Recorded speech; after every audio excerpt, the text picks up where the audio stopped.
বন্ধুরা, আজকে আবার চলে এসেছি তোমাদের সাথে নতুন রেসিপি নিয়ে। রেসিপিটি হচ্ছে সুজির উপমা। যেটা করতে লাগবে হচ্ছে সুজি একটু হালকা করে ভেজে নিয়েছি, আলু গাজর তাকে কুচিয়ে নিয়েছি, সঙ্গে নিয়েছি মটরশুঁটি আর চিনেবাদাম ভাজা। এবার কড়াইতে তেল দিয়ে দিয়েছি, সামান্য একটু কালো সর্ষে ফোড়ন দেব, কালো সর্ষে ফোড়ন দেব।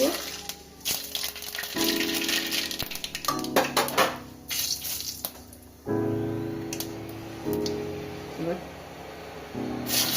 আলু গাজর আর বিনসটাকে দিয়ে দেব। আলু বিনস আর গাজরটা একটু ভাজা হয়ে গেছে। এবার দিয়ে দেবো কাঁচা লঙ্কা কুচুনো, একটু নুন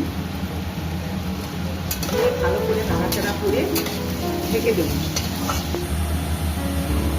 ঢাকনাটা তুলে টমেটো কুচিতে দিয়ে দিলাম।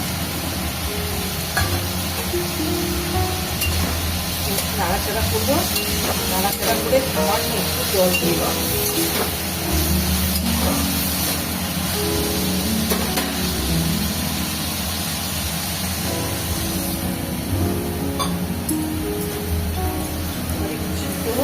ঢেকে দিলাম।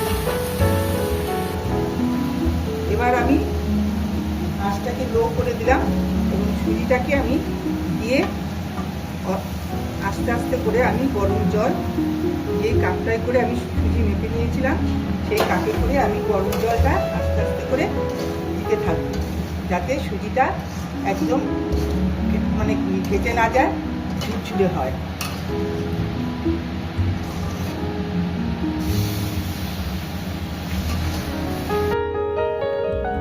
প্রায় হয়ে এসেছে। এবার একটু আমি চিনি অ্যাড করব,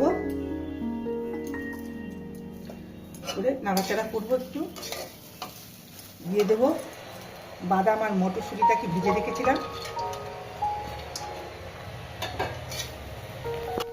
হয়ে গেছে আমাদের সুজির উপমা। এবার এটাকে আমি পরিবেশন করে আপনাদের সার্ভ করে দেখাবো। যদি আপনাদের ভালো লেগে থাকে এইভাবে আপনারা করে খাবেন, এবং যদি আমাকে একটা লাইক শেয়ার কমেন্টস করে দেবেন, আর আমার চ্যানেলটাকে সাবস্ক্রাইব করবেন, তাহলে নোটিফিকেশানগুলো সব আপনাদের কাছে পৌঁছে যাবে।